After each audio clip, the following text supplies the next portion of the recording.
से निवेदन करूंगा कि समाज जो है इस तरह की दबाव बनाए कि शासन और प्रशासन को जो है उस बेटी के को जो है उचित न्याय दे सके। मैं एफआईआर के लिए हम लोनी थाने से लगातार कांटेक्ट करते रहे। हमें लगातार जो ये बगलाया गया कि जो है अभी हो रही है, 10 मिनट में हो रही है, 15 मिनट में हो रही है, और लगभग 4.5 से 5 घंटे एफआईआर कटने में लगा दिए। इस दाग को मिटाने का प्रशासन को काम करना ही होगा। निश्चित रूप से अधिकारी बदले, चाहे वो सरकार का कोई नुमाइंदा बदले, उससे कोई फर्क नहीं पड़ता। पर जब बुलडोजर चल सकता है तो वो यहाँ भी चलना चाहिए। इस परिवार के न्याय के लिए, हक के लिए वो चलना चाहिए। सन को हमने जब सूचना दे दी, सूचना देने के बाद में उन्होंने हमें जो है मानसिक रूप से भी और शारीरिक रूप से भी हमें जो परेशान करके रखा। आत्महत्या करने के बाद भी पुलिस की बर्बरता सामने आई। पुलिस ने पोस्टमार्टम के लिए बॉडी को ले जाया गया। पॉइंट ये होगा कि ये आंदोलन ना हो, उससे रोकने से पहले वहाँ बुलडोजर पहुँच जाएं। चाहे कैसे पहुँचेंगे, क्या आपको रणनीति लगानी है, क्या दिमाग लगाना, वो आप तय करें। पर ये काम जो हुआ है लोनी के लिए, ये बहुत ही दाग लगा है लोनी के ऊपर। नमस्कार, मैं ज्योति यादव और आप देख रहे हैं हिंद समाचार। सांसद चंद्रशेखर आजाद ने अपने सोशल मीडिया के माध्यम से लोनी की एक खबर बताई, जिसमें उन्होंने सीधे तौर पर यह भी कहा कि संसद में बकायदा ये मुद्दा उठाया जाएगा। खबर इस वक्त मैं लोनी का वो घर दिखाना चाहूंगी जहां पर वर्षा जाटव, जो कि 23 वर्षीय लड़की थी, जिन पर बड़े अत्याचार हुए, प्रशासन की लापरवाही की वजह से वर्षा को अपनी जान गंवानी पड़ी। इस पूरी वारदात को बकायदा आपने देखा होगा, मैंने इस पे जानकारी भी दी है। तो सीधे परिवार के तमाम लोग यहाँ पर मौजूद हैं और हिंदू रक्षा दल से भी लोग आए हुए हैं, तस्वीरों में आप देख सकते हैं। और मुख्य तौर पर अभी तक आजाद समाज पार्टी हो, बीएसपी हो या तमाम अन्य पार्टियां हैं जो आ रही हैं, क्या कुछ कह रही हैं, क्या हुई है पूरी वारदात जो सोशल मीडिया पर चल रहा है या खबरों में चल रहा है, सिर्फ उतनी ही वारदात है या कहानी कुछ और ही है। ये वर्षा के भाई हैं जिनसे मैं बातचीत करना चाहूंगी। क्या नाम है? जी, ललित नाम है। ललित, क्या हुआ था 18 तारीख को? जी, 18 तारीख को, ये सोमवार को लड़की घर से निकल गई थी रात को लगभग 7 बजे। जो ये निठोरा के जंगलों में पहुंच गई थी पैदल पैदल, जो थोड़ा सा सुनने में और बोलने में थोड़ा सक्षम नहीं है। और हमें लगभग रात को 10 बजे हमारे पास फ़ोन आया था कि ऐसे ऐसे जो है लड़की के साथ यहाँ पर वारदात हुई है। तो हम लड़की को लेके पहले कस्बा चौकी पहुँचे थे। कस्बा चौकी से लड़की हमें लेके घटना स्थल पर अपने लेकर गई और घटना स्थल पर लड़की का हेयर बैंड और गले में चैन थी, वो भी बरामद हुई है। उसके बाद उन्होंने वहाँ से बंतला चौकी को इन्फॉर्म किया, तो बंतला चौकी से लोग आए हैं। उसके बाद हमें यहाँ से लोनी थाना ले जाया गया।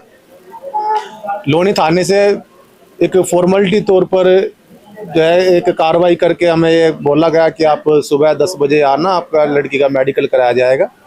10 बजे हम थाने पहुँचे। लगभग 2 बजे तक हमारे उसमें जो मेडिकल होना था, कोई भी किसी प्रकार की कार्रवाई नहीं हुई, ना ही इसमें एफआईआर दर्ज करी गई।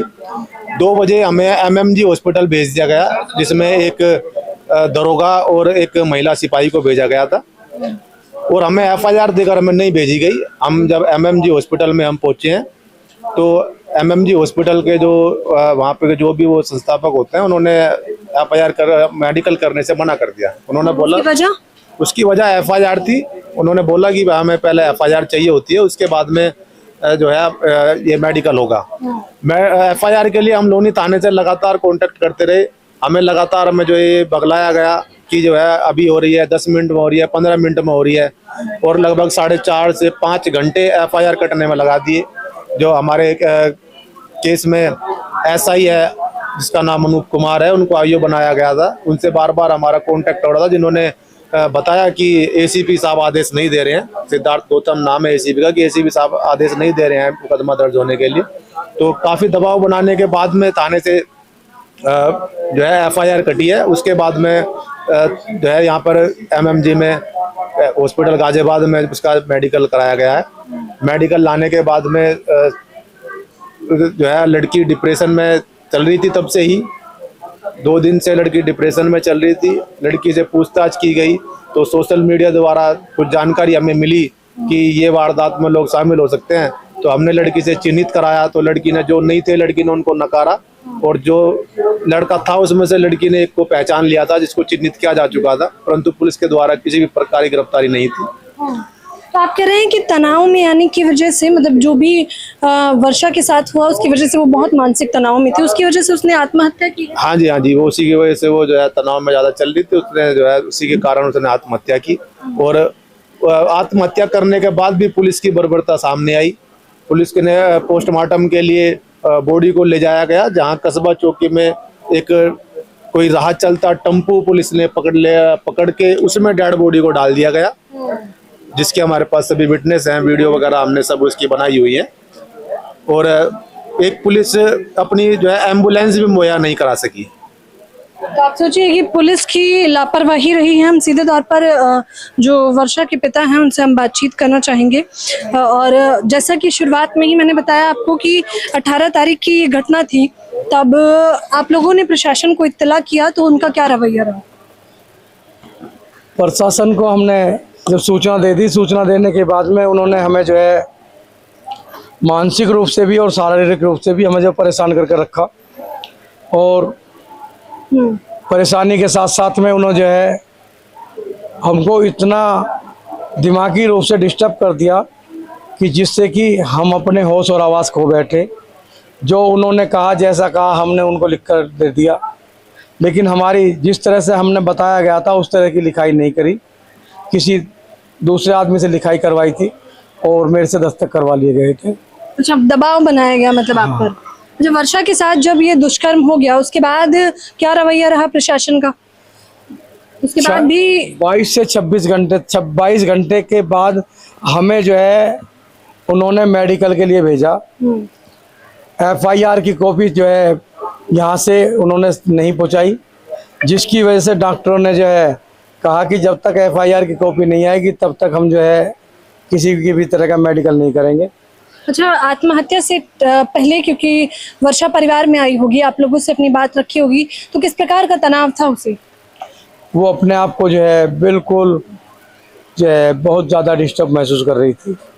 ऐसा सोच रही थी कि जैसे मेरा सब कुछ लुट गया, मेरा जीवन जीने लायक नहीं है। और उसकी तैयारी जो है शायद उसने पहले से ही मन में कर रखी थी। मतलब आपको इस बात का अंदाजा लग गया था? नहीं, मुझे अंदाजा नहीं, शायद उसने पहले से तैयारी कर रखी थी। मुझे अगर ये पता होती तो मैं आज अपनी बेटी को खोता नहीं। बताइए, तो अब प्रशासन का क्या रवैया है? FIR लिखी गई इस पूरे मामले को लेकर? FIR जो लिखी गई है उसमें जो है जो चेंजिंग करनी है, क्योंकि पहली FIR मेरी जो है वो गलत तरीके से लिखी गई है, और वो गलत तरीके से लिखी हुई FIR को जब लड़की ने जो है वहाँ पर तीन लोगों को अपराधी बताया है, और अभी तक पुलिस जो है जो मेरी पहली FIR है उसमें सिर्फ एक आदमी का नाम बता रही है। अभी किसी भी आरोपी को पकड़ा गया है या नहीं? 2 आरोपियों को पुलिस बता रही है पकड़ा हुआ, लेकिन हमें तीसरा अपराधी वो भी अरेस्ट चाहिए। साथ ही जो हमारी बेटी का जो उन्होंने मोबाइल छीना है वो मोबाइल बरामद कर पुलिस अपने पास जो है अपने दस्तावेजों के साथ में जो है उसको एविडेंस के रूप में रखे। साथ ही उस बेटी को जो है शासन प्रशासन से तो हम उम्मीद क्या करेंगे जब उसने जो है अब तक नहीं करा है। मैं समाज से निवेदन करूंगा कि समाज जो है इस तरह की दबाव बनाए कि शासन और प्रशासन को जो है उस बेटी के को जो है उचित न्याय दे सके। अभी तो मैंने देखा कि पूरा प्रशासन मौजूद है यहाँ पर। नहीं, प्रशासन कोई मौजूद नहीं है। प्रशासन को वो सिर्फ जो है मेरे गांव को भयभीत करने के लिए जो है वो उन्होंने पुलिस फोर्स लगा रखी है, और साथ में वो ये भी कह रहे हैं कि जरा मामले को ढीला हो जाने दे, इस गांव के लोगों को जो है हम सिखा देंगे कि कैसा जो है आंदोलन होता है। मतलब गांव को सबक सिखाने की बात कर रहे हैं? हाँ, वो झूठे आरोपों में जो है मेरे गांव के जो बच्चे हैं या मेरे गांव के जो लोग हैं उनको जो है फंसाने की भी कोशिश कर सकते हैं, मुझे भी फंसाने की कोशिश कर सकते हैं। आप सोचिए कि एक पिता पर पहले ही मानसिक कितना दबाव है, उसके बाद प्रशासन की लापरवाही केवल इस मामले में नहीं, हरियाणा में अभी भिवानी में जो हुआ मनीषा के केस में भी आपको देखने को मिली है। जो हिंदू रक्षा दल के लोग आ रहे हैं, मैं चाहूंगी आपकी क्या प्रतिक्रिया? अब आप लोग जिस हिसाब से बेटी की आवाज उठाने वाले हैं या उठा रहे हैं, उस पर क्या कहना चाहेंगे? नहीं, हम पहले दिन से इस घटना को देख रहे हैं और मुझे जब तक ये नहीं जानकारी थी कि लड़की कहाँ की है। ये राणम गांव से कोई आज से हम लोग जुड़े हुए नहीं है। राणा गांव से मेरा बचपन से मैं यहाँ से जुड़ा हुआ हूँ, 10-12 साल से मैं यहाँ से जुड़ा हुआ। और ये भी कोई ऐसे नहीं है कि अनजान आदमी है, हम इन्हें अच्छे से जानते हैं। और समाज में उठना बैठना भी इनका रहा है। तो ये घटना कहीं भी हो, आज पूरे लोनी को इस घटना के साथ खड़ा होना पड़ेगा, इस परिवार के साथ खड़ा होना पड़ेगा। देखो दल पार्टियां, अब आपने कहा हिंदू रक्षा दल से हैं, हिंदू रक्षा दल कोई लोनी से अलग थोड़ी है। हम तो हर उस जगह, हम तो राजस्थान क्या हरियाणा तक भी अपनी बहन बेटी के लिए लड़ाई लड़ने के लिए गए हुए हैं। तो जो इस तरह का कृत्य करता है, ना तो वो किसकी कोई जाति ना उसका कोई धर्म होता है, वो तो सीधा सीधा एक राक्षस होता है। उसने इस तरीके से जो कृत्य किया है उसको सजा मिलनी भी चाहिए। और मैं तो ये कहूँ आज इस परिवार को संतुष्ट करने के लिए प्रशासन जो भी कदम उठाए उसको उठाना चाहिए, क्योंकि लेकिन इससे पहले जो लापरवाही करी है अब उसके लिए आप लोग क्या करेंगे? नहीं, लापरवाही के लिए हम आंदोलन की तैयारी करेंगे, इनके इस परिवार के साथ हैं, मजबूती के साथ हैं। जैसा ही आदेश करेंगे पहला कदम इनका होगा, बाद की सारे कदम हमारे होंगे। और पूरा लोनी ही इनके साथ है, सीधी सी बात ये है। आज पूरे लोनी के जो वाक्य देश में विदेश में मतलब देश भर में जा रहा है, तो कहीं ना कहीं हम लोगों को तो सोचना विचार करने की जरूरत पड़ेगी ना, कितना बड़ा ये मामला हुआ है। ऐसे कौन आज की डेट में किसी भी बहन बेटी का घर से बाहर निकलना इतना आसान हो जाएगा क्या? हम ये चाहते हैं कि जो कहा जा रहा है वो हो भी, धरातल पे हो। इस तरीके से जो कृत्य हुआ है ये बहुत ही निंदनीय है और उसका हम पुरजोर विरोध भी करेंगे और ताकत से आंदोलन भी करेंगे। अच्छा, प्रशासन अब दिखाई दे रहा है लेकिन इससे पहले मौजूद नहीं था, उसको लेकर क्या नाराजगी है? नाराजगी प्रशासन को पहले ही दिन से ही गंभीरता लेना, मैं तो ये कह रहा हूँ। अच्छा, आप लोगों को इन्होंने जानकारी नहीं दी जब वो लड़की लापता हुई? तो नहीं, ये सक्षम है, इन्होंने खूब प्रयास भी किए हैं, खूब ताकत से लगे भी हैं। मैंने बताया ना, हमें पहले दिन से घटना का पता था, ये घटना हो चुकी है। पहले दिन से मतलब कह सकते हो एक दिन बाद हमें घटना पता लग गई थी कि ऐसा लोनी में काम हुआ है, जब तक लड़की सुरक्षित थी। उसके बाद तुरंत मैंने पोस्ट भी किया, सब काम किया, बात भी हुई है, हलचल भी थोड़ी बहुत मची है। पर उन्हें स्वतः ही गंभीरता से लेना चाहिए था। जब लड़की के पिता कह रहे हैं कि घटना हुई है तो उसमें कोई चीज बाकी बचती नहीं है ना कि एफआईआर तुरंत दर्ज होनी चाहिए थी। मैं कहूँ 10 लोगों को भी उठाना पड़ रहा है, 50 को भी उठाना चाहिए था। बाद में पूछताछ करके जो भी सबूत निकलते बाद का विषय है। इसमें सबसे पहले ऐसी घटना में एफआईआर होना जरूरी है। कोई पिता नहीं कहेगा कि मेरी बेटी के साथ ऐसा हुआ है। जब वो कह रहा है तो उसकी बात की लापरवाही क्यों 22-26 घंटे भी क्यों लगे भाई? तुरंत उसका एफआईआर लिखनी चाहिए थी, तुरंत उस पर कार्रवाई करनी चाहिए थी। आज ये अगर इस बात को बोल रहे हैं तो ये इनकी लापरवाही की वजह से बोल रहे हैं, इनकी गलती की वजह से बोल रहे हैं। इसमें बिल्कुल हम इनके साथ हैं। देखिए, प्रशासन की लापरवाही का खामियाजा परिवार को, वर्षा के पूरे परिवार को भुगतना पड़ रहा है। और सीधे तौर पर 18 तारीख को जब वो रवाना हुई थी तब भी इन लोगों ने दरखास्त करी थी एफआईआर दर्ज कराने की, तब एफआईआर दर्ज नहीं हुई। और अब जब वर्षा ने मानसिक तौर पर प्रताड़ित होकर आत्महत्या कर ली है तो घर और परिवार के लोगों का सीधे तौर पर यही कहना है कि प्रशासन को कार्रवाई करनी चाहिए। केवल 2 लोग अभी तक गिरफ्तार किए गए हैं, एक अभी भी बाहर घूम रहे हैं। केवल 3 ही लोग शामिल थे और 3 ही लोग थे सर। लड़की ने मुझे 3 लोग बताए थे। उन्होंने कहा था कि 2 भाई हैं और एक अंकल है। अच्छा, तो वो आरोपी कहाँ के रहने वाले हैं? आरोपी जो है वो गांव का नाम मेरे नाम है, लोनी के ही मतलब, लेकिन लोनी क्षेत्र के हैं। अच्छा, आपको तस्वीरें दिखाई गई लड़कों की? एक लड़के को लड़की ने जो है उंगली धरकर बता दिया कि ये लड़का था। अच्छा, क्योंकि वर्षा जो है स्पेशल गर्ल है, मैंने आपको बताया कि वो बोलने और सुनने में ज्यादा सक्षम नहीं है, तो क्या उसका भी प्रशासन ने बहाना लगाने का प्रयास किया? हाँ, उन्होंने जो है ये सोचा कि शायद जो है इस मामले को जो हम दबा देंगे, लेकिन जो है उनको हमने बताया भी था कि साहब आप जो है मेरे साथ में अन्याय कर रहे हैं, लेकिन उन्होंने मेरी बात को नहीं माना। तो अब आपकी क्या कुछ मांगे हैं? मेरी मांगे ये हैं कि उन लोग, ऐसे दरिंदे लोग जो हैं खुले नहीं घूमने चाहिए। जब ऐसे लोग दरिंदे लोग खुले घूमेंगे तो कहीं ना कहीं फिर वो अपराध करेंगे। और मैं निवेदन करूंगा कि अगर जहां पर भी सुनसान रास्ते हैं उन रास्तों पर जो है किसी भी जाने वाले आदमी को, अगर वो आदमी नशे की हालत में है और वो बिना किसी कारण के उधर से जा रहा है तो शासन और प्रशासन जो है ऐसे आदमियों पर रोक लगाए जिससे कि वो आदमी कहीं भी किसी भी घृणित कार्यों को ना कर सके। आप देख लीजिए कि सीधे तौर पर बता रहे हैं, हालांकि परिवार के और सदस्य, मुख्य तौर पर उनकी माता इस वक्त वहां पर मौजूद है, लेकिन मैं उनसे बातचीत नहीं करना चाहूंगी क्योंकि वो पहले ही मानसिक तौर पे काफी प्रताड़ित हैं। तो मैंने इसीलिए पिता और भाई से बात करने की कोशिश की। हाँ, क्या कह रहे हैं? मैं इसमें ये भी कहना चाह रहा हूँ, पुलिस ने एनकाउंटर करके, एनकाउंटर तो चल ही रहे हैं, ऑपरेशन लगड़ा उनका चल ही रहा है, अपराध हो रहे हैं तो सबको पता लग रहा है, जब ये एनकाउंटर भी हो रहे हैं। पर मैं ये कहना चाह रहा हूँ, आज वो बुलडोजर की स्थिति उधर की तरफ क्यों नहीं घूम रही है?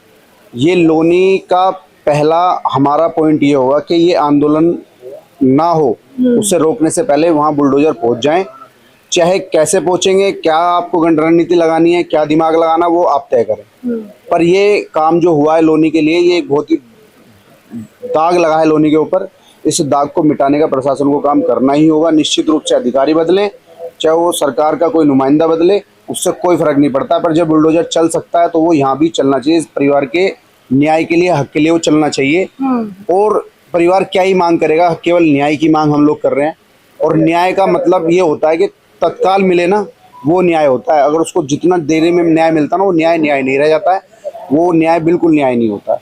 तो हम ये चाह रहे हैं जो तत्काल प्रभाव से सरकार कर सकती है, तुरंत उस काम को करने का काम करे। अन्यथा वो सोच नहीं सकते। लोनी आज उस चिंगारी को आग ना बनने दे। इस लड़की का यहाँ हमारे परिवार के बीच से जाना बेहद ही नुकसान की बात है और बेहद ही शर्मनाक बात है। इस तरीके से लड़की हमारे बीच से चली गई है। किसी की भी बहन हो, किसी भी परिवार की लड़की होती तो शायद आज स्थिति यही हुई होती। तो आगे ऐसा भविष्य में ना हो। आरोपित तो चिन्हित करके बुलडोजर चलना चाहिए, इन्होंने एक मुख्य मांग की है। बाबा का बुलडोजर आखिरकार अब कहाँ है? और ये घटना ये बताने के लिए ही काफी है कि बेटी बचाओ बेटी पढ़ाओ का नारा जमीनी स्तर पर सच में कितना सफल है। परिवार से बातचीत करते वक्त भी मुझे ऐसा लग रहा था कि ना जाने मैं क्या ही सवाल करूं, क्योंकि ये खबर मैंने आपको पहले ही बता दी थी। अब सोचिए, देखना होगा कि क्या सच में बाबा का बुलडोजर चलता है और रामराज में क्या सच में वर्षा जाटव को न्याय मिलता है या नहीं। जो भी तस्वीरें आती रहेंगी मैं लगातार बताती रहूंगी। कैमरामैन नावेद के साथ ज्योति यादव, हिंद समाचार।